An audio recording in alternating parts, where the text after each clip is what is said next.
Morning, everyone. So, first of all, so much love for all the people that have watched the Steinberger videos. Apparently, I'm the only person on YouTube that fixes a fucking Steinberger.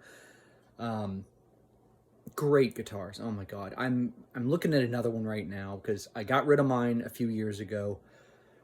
I can't even remember why. I think it was because I wanted to fund another guitar or an amp or pedals or something, but I go through equipment like people go through underwear. Um, so I'm always flipping gear. The way I look at it is we only have so much time on this earth, and there's so much good gear out there, and I can't afford to have it all. So I fund, purchases of new gear with old gear that I sell. I just sold a Gibson SG, and I'm kicking myself for that again. But I bought an Evo, or not an, yeah, no, what is it? A Gem, sorry, a Gem, which we'll get into in a second. But anyway, where was I going with that? Oh, the Steinberger. So lots of love for those videos, lots of comments. I really appreciate that. So if any of you Steinberger people are still watching these videos, I know I haven't posted in years, literally, but I'm going to start posting. And I got a few different ideas. And if anybody has any particular videos that they want me to post or anything that they're interested in, if I can get a hold of said equipment or help you, make decisions on what might be good or, not good for your sound, depending on what you're trying to do, leave me a comment. I'm not going to ask you to subscribe because I fucking hate the people that just say, "Oh, subscribe to my video," and make sure that you click the bell notification to the bell icon, whatever the fuck. So I'm not interested in monetizing any of these videos. So I don't care. Subscribe, don't subscribe. It's cool. Anyway, let's get into it. Let's see. Where do I start? Okay, so this is just going to be a quick orientation video. I'm going to put my coffee down first, actually. So this is the Dojo. This is 2.0. So this is sort of probably more like 5.0 as far as iterations. I used to be upstairs. I had a little soundproofed room up there that was pretty nice in terms of the sound, but it was super small.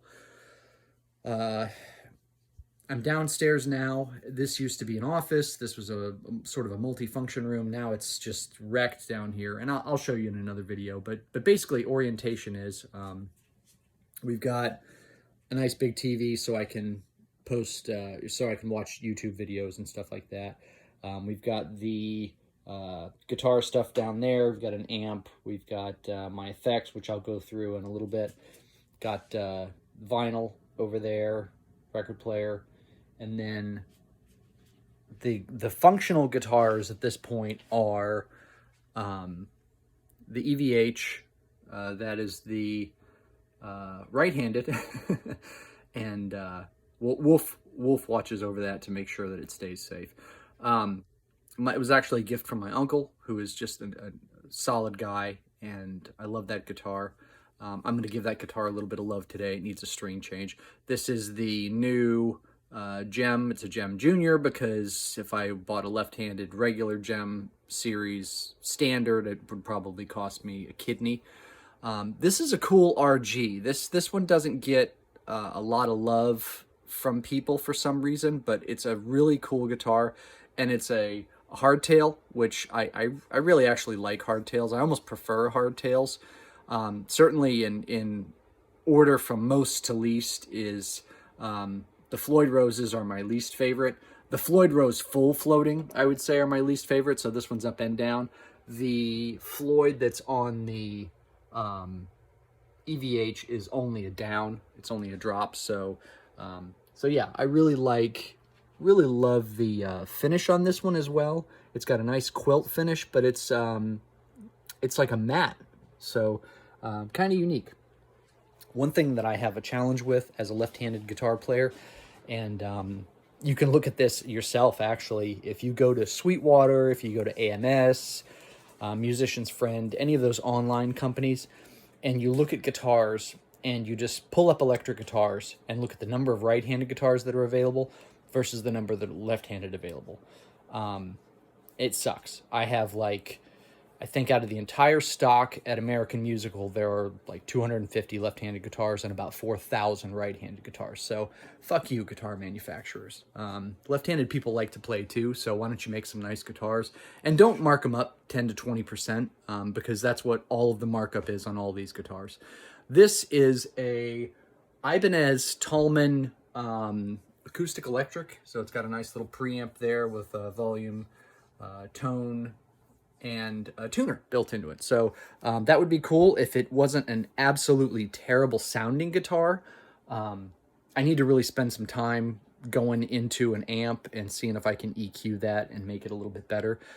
For those of you who are looking for an acoustic electric, you might go with a Taylor. You might go with, you know, Martin, Gibson, Fender, any of those things. But the Ibanez, not great. This is a PRS 24 Custom. It's an SE, again, because if I bought a standard, it would be, I'd probably have to sell one of my kids. That is the second one that I've had. The first one was a blue finish, and I didn't love that guitar. I'm still trying to feel myself out with this one. I want to love it, but I'm going to make a video today focusing on what the problems are with this. Just to make everybody aware of what to look for on these overseas PRSs. The US mades probably have a little bit more time spent on the finishing, not the finish, but the actual finishing, the intonation, the setup, you know, little things like making sure that the bridge, because this is a 6-screw sort of a traditional tremolo, and it's not set up correctly. So I never got around to, in fact, yeah, I have changed the strings. I have changed the strings once. So I'm going to do a string change today. We're going to put on some extra slinkies. That's what I'm going to go to on all the guitars right now. I'm running with a Dunlop, those Willys, super, super lights. They're like 7s, and they're just way too light. They don't really hold tune.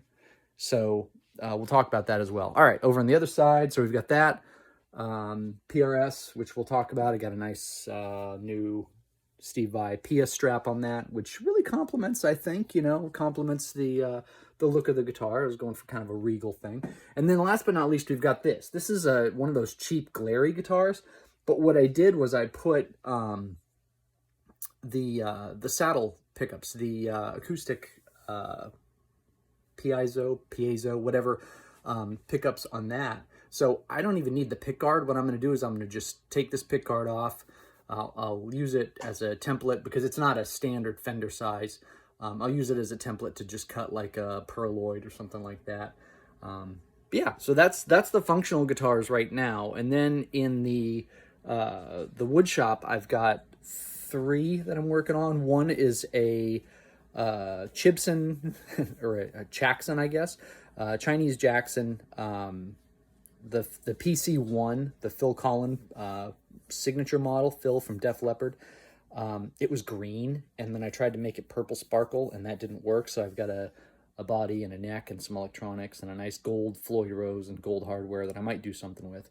I also have Mojo in there. Mojo is the original, the first electric I ever had, and it's gone through so many different iterations. Right now it's got this bluish gray paint job that the kids did on it.